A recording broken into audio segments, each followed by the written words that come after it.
bonjour à tout le monde. La dernière fois, nous avons parlé concernant le couple, que le couple n'est pas un terminus. Nous avons un travail à faire. Alors, la dernière fois, j'ai mis l'accent de se rappeler que les hôpitaux, il n'y a pas que les gens qui sont dans les hôpitaux qui sont malades. Même nous, qui ne sommes pas dans les hôpitaux, nous avons besoin aussi d'une thérapie. Aujourd'hui, je voudrais vous mettre l'accent sur la partie positive, non pas sur la partie négative de ce que nous avons, mais nos qualités.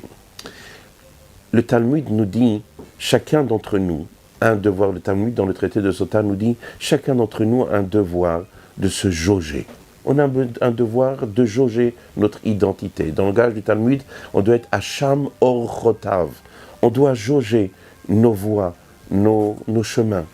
Et cette halakha se retrouve aussi dans Shulchan Aruch, dans le chapitre 156. Nous avons un devoir perpétuel et constant de se jauger. Pourquoi ? Parce que le monde appartient à un mot, ce qu'on appelle l'équilibre. Un mot que vous allez avoir l'occasion plusieurs fois d'entendre dans ma bouche. Le monde tourne autour d'un seul et unique mot, l'équilibre. Et comme ça, le Rambam écrit Bilchot Deot, par rapport à ce que le Talmud nous enseigne dans ce même traité de Sota, notre devoir à nous est d'être au centre. Et le centre est, comme dit le Maïmonide, la distance égale des deux opposés. Ce centre-là, c'est cet équilibre. Et l'équilibre, par excellence, va impliquer chez chacun d'entre nous une conscience continuelle. Lorsque quelqu'un n'est pas dans l'équilibre, il appartient à un mouvement, il n'a pas besoin de réfléchir. Lorsque quelqu'un va appartenir à l'équilibre, il a besoin toujours d'être conscient. Prenez quelqu'un qui écrit. Vous savez, aujourd'hui, nos feuilles sont faites avec des traits, des lignes pour permettre à écrire droit. Mais lorsque vous avez une feuille blanche, où il n'y a pas de ligne, alors si vous écrivez, et vous n'êtes pas en train d'être conscient de la manière que vous écrivez, alors votre écriture va aller vers le bas, ou votre écriture va aller vers le haut, ou une fois vers le bas, une fois vers le haut, une fois vers le bas, une fois vers le haut. Vous ne pourrez pas écrire tout droit. Pourquoi ? Parce que écrire tout droit va nécessiter un travail. Pour qu'une personne puisse être équilibrée, c'est quelque chose qui va nécessiter une conscience. Ce n'est pas quelque chose qui peut se faire en funambule, qu'il marche sur un fil et obligé de chercher cet équilibre. Lorsque nous marchons dans la rue, est-ce que vous croyez qu'on fait attention de marcher droit ? Non, on va un petit peu à droite, un petit peu à gauche, mais c'est pas grave parce que de toute façon ça ne dérange personne. Donc qu'est-ce qu'il peut avoir au pire alors que j'ai marché un petit peu à droite, j'ai pas été tout droit. Qu'est-ce qu'il y a de grave ? Rien de grave. Lorsqu'un funambule marche sur un fil, il ne peut pas se permettre de dire ah, je vais un peu à droite, un peu à gauche, je vais un peu à droite, un peu à gauche, tu tombes. Et à tel point qu'il est obligé d'avoir comme une sorte de bâton dans les mains pour pouvoir garder cet équilibre. Notre vie est une vie qui est basée sur ce fil-là. Alors, les gens grossiers ne s'arrêtent pas sur ça, ils ne font pas attention. Alors, ils croient que la vie, ils peuvent faire ce qu'ils veulent, comme ils peuvent écrire une lettre, et la lettre est complètement pas droite. Mais ça ne les dérange pas, parce que le but, ils ont écrit. Mais lorsqu'une personne comprend que la vie tourne autour d'un équilibre, tout est différent. Lorsqu'on mange ce qu'on veut manger, je n'ai pas besoin de réfléchir, c'est simple. Ce qui me vient à la main, je mange. Ce que j'ai envie, je mange. Lorsque j'ai besoin de manger équilibré, j'ai besoin de connaître et de savoir et de faire attention. Mais la particularité et la difficulté de l'équilibre n'est pas le principe de mettre sa tête et pour pouvoir faire quelque chose de bien. La difficulté de cet équilibre, c'est que cet équilibre se déplace tout le temps. L'équilibre n'est jamais figé. Un exemple simple, dit le Maïmonide. Lorsqu'une personne est petite, il mange une certaine catégorie de nourriture. Lorsqu'il est plus grand, il mange une autre catégorie de nourriture. Et lorsqu'il est encore plus âgé, il mange une autre catégorie de nourriture. C'est-à-dire, la personne ne peut pas se dire, ça y est, j'ai trouvé le bon plat, je vais choisir telle et telle chose. Et ça, je vais manger toute ma vie. Dit l'halakha, c'est pas bon, dit le Maïmonide, c'est pas bon, c'est pas équilibré. Mais pourquoi la nourriture est bonne ? Il n'y a pas de nourriture qui est bonne. Il y a un équilibre entre moi et la nourriture. Et cet équilibre-là se déplace. Et dit le Maïmonide, mais c'est pas simplement entre jeunes, plus âgés et encore plus âgés. Dans la même journée, il y a une différence entre le matin, l'après-midi et le soir.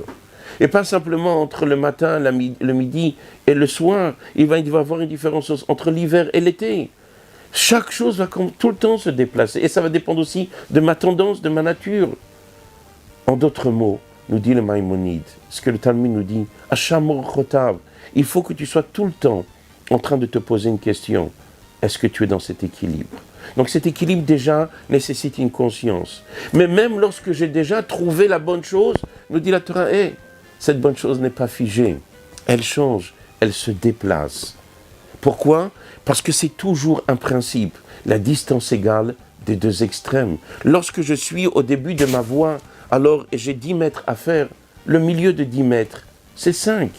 Lorsque j'ai déjà fait 1 mètre, alors je suis plus qu'à 9 mètres. L'équilibre, la moitié se trouve à 4 mètres et demi. Il y a tout le temps un déplacement. Et les choses ne sont pas si faciles. Quand vous prenez un marteau, l'équilibre du marteau ne se retrouve pas en plein milieu. Pourquoi? Parce qu'au bout du marteau, vous avez une masse. Et donc si je prends l'équilibre, je ne peux pas prendre le marteau et dire voilà, je suis à mi-chemin du marteau, ici se trouve le point de l'équilibre. Non, parce que comme il y a une masse, l'équilibre va se retrouver vers la fin. On est tout le temps en train de jauger cette chose-là. Pourquoi je vous parle de cela? Parce que dans le couple aussi, la dernière fois je vous ai parlé de comprendre que j'ai un travail à faire. J'ai un travail à sortir de mes points négatifs. Et après, à part d'arranger mes points négatifs, d'être dans le bon chemin. Mais je pourrais me dire, ça y est, j'ai atteint, je suis tranquille, j'ai fait mon travail, j'ai trouvé la bonne chose, j'ai trouvé le bon mot à dire à ma femme, j'ai trouvé le bon comportement à avoir avec ma femme, et ça y est, je suis quitte. Me dit là, tu n'es pas quitte. Parce que ce comportement que tu as trouvé, qui est un comportement merveilleux avec ta femme, avec tes enfants, il est bon, il est merveilleux à un moment T. Il est bon et merveilleux dans un espace précis. Mais tout change. Il faut tout le temps être en train de se dire, est-ce que le mot que je viens de dire, c'est le bon? Aujourd'hui, il était bon. Ce mot positif que j'ai dit à ma femme, il était bon pour le matin. Mais est-ce que c'est le même mot que je dois utiliser l'après-midi? Est-ce que c'est le même mot que je dois utiliser le soir? Est-ce que c'est le même mot que je dois utiliser dans n'importe quel état d'âme qu'elle se trouve? Dans un moment de joie, dans un moment de peine, de tristesse? Ce mot-là doit changer. Mon comportement doit changer. Pas simplement, je ne vous parle pas de négativité comme dans l'autre vidéo. Je vous parle dans le positif. Hacham or chotav. Il faut qu'on jauge. Il faut qu'on évalue chaque fois nos chemins et nos comportements. Lorsqu'une personne prend conscience, comme je vous ai dit, de pouvoir enlever de lui cette négativité, de comprendre qu'il y a un travail. Il y a un travail à faire sur la négativité parce que nous sommes agressés, parce que nous sommes nés avec des défauts. Mais il y a aussi un travail dans le positif. Même si toi, tu crois que tu as trouvé le bon chemin, il n'y a pas le bon chemin. Ce chemin doit changer. Sinon, tu deviens un robot. Mais Dieu dit, je n'ai pas créé des robots, j'ai créé des êtres humains, des êtres sensibles. Il n'y a qu'un cœur de pierre qui ne bouge pas. Même si tout se transforme, il dit le Rambam, la pierre lui prend un peu plus de temps jusqu'à qu'elle bouge. Nous ne sommes pas...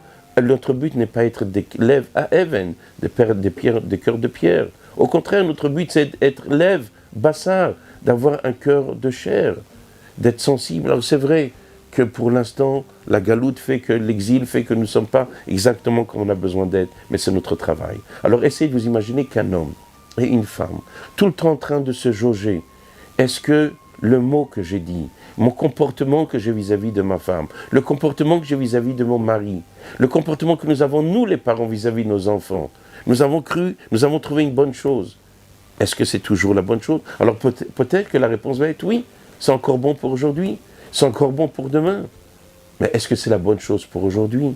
Peut-être oui, peut-être non. Imaginez-vous un docteur extraordinaire, un chirurgien extraordinaire qui a sauvé des vies, qui a fait des miracles, des choses merveilleuses.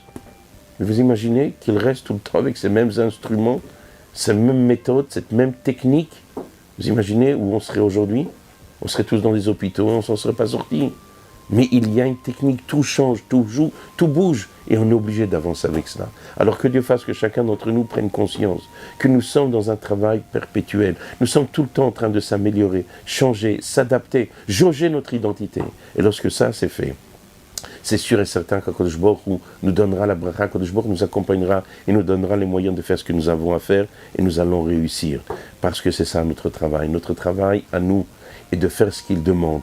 Et Akadosh Baruch Hu nous promet cette réussite. Alors que Dieu fasse qu'on se retrouve tous dans la joie et la gaieté avec la réussite dans tout ce que nous allons entreprendre. Amen, Kenny Ratson.